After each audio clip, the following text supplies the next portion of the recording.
Assalamualaikum warahmatullahi wabarakatuh. Salam sejahtera untuk kita semua. Saya Sardo Siringo-Ringo, NIM 2022 Di sini saya akan mempresentasikan tentang perbedaan jurnal pencatatan kantor pusat dan kantor cabang. Baik, saya akan membacakan pengertian dari kantor pusat. Kantor pusat adalah unit utama dalam suatu organisasi atau perusahaan yang bertanggung jawab untuk pengelolaan dan pengawasan semua aktivitas operasional perusahaan, serta bertanggung jawab untuk mengambil keputusan strategis untuk menyusun dan mengendalikan laporan keuangan secara keseluruhan, serta memberikan arahan dan dukungan kepada kantor cabang. Selanjutnya, pengertian kantor cabang adalah unit operasional yang berada di bawah naungan kantor pusat yang bertanggung jawab untuk menjalankan aktivitas operasional di wilayah tertentu, untuk melayani kebutuhan pelanggan lokal, dan melaporkan hasil operasional dan keuangan kepada kantor pusat. Selanjutnya ada karakteristik jurnal pencatatan kantor pusat. Kantor pusat mencatat transaksi yang melibatkan seluruh aktivitas perusahaan, termasuk hubungan dengan kantor cabang. Karakteristik utama kantor pusat antara lain menggunakan akun investasi di kantor cabang. Ini digunakan untuk mencatat pengiriman modal, barang, atau biaya ke kantor cabang. Yang kedua, mencatat transaksi internal dan eksternal.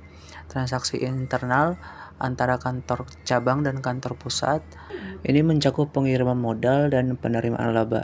Dan yang kedua, transaksi eksternal dengan pihak ketiga ini mencakup penjualan dan pembelian. Yang ketiga, menyusun laporan konsolidasi. Jurnal kantor pusat disiapkan untuk menggabungkan laporan keuangan seluruh cabang dan unit lainnya.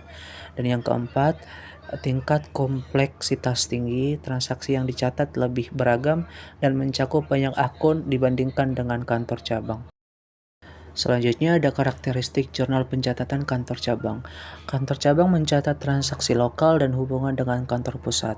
Karakteristik utamanya yang pertama, menggunakan akun kantor pusat. Ini digunakan untuk mencatat transaksi dengan kantor pusat seperti penerimaan modal atau pengiriman laba.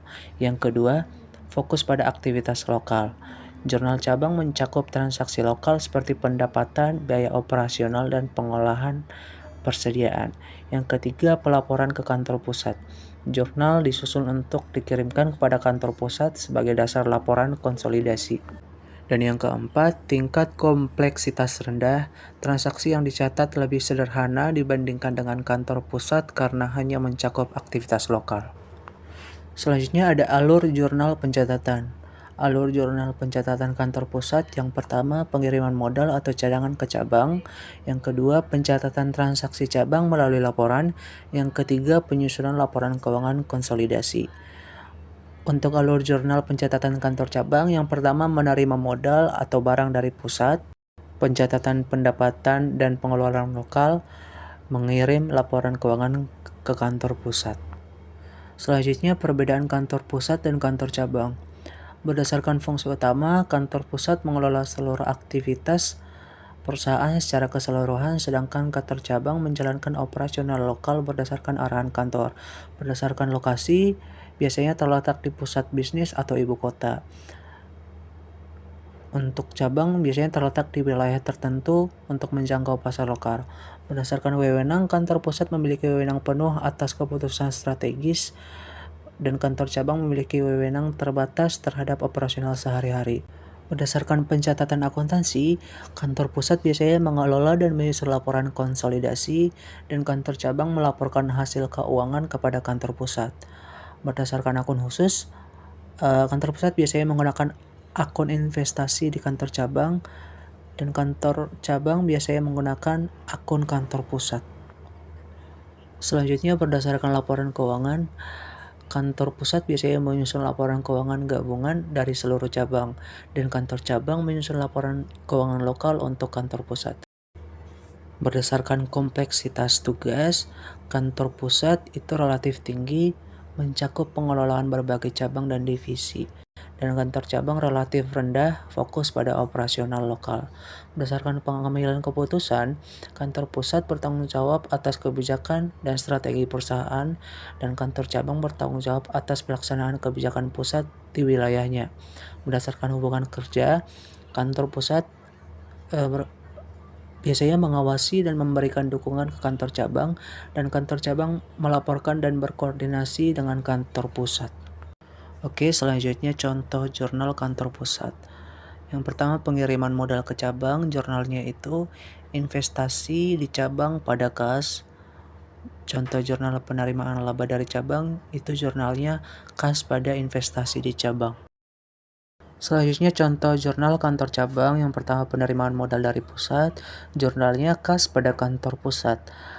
Yang kedua pengiriman laba ke pusat, jurnalnya kantor pusat pada kas. Dan kesimpulan dari presentasi tersebut adalah perbedaan jurnal pencatatan antara kantor pusat dan kantor cabang terletak pada fokus, jenis transaksi, hubungan antar unit, tujuan pencatatan, dan proses rekonsiliasi. Kantor pusat bertanggung jawab atas pencatatan seluruh aktivitas perusahaan, termasuk transaksi internal, antar cabang, dan eksternal, serta menyusun laporan keuangan konsolidasi. Di sisi lain, kantor cabang lebih berfokus pada pencatatan aktivitas operasional lokal, seperti penjualan, pembelian, biaya operasional, serta pelaporan hasil kinerja kepada kantor pusat.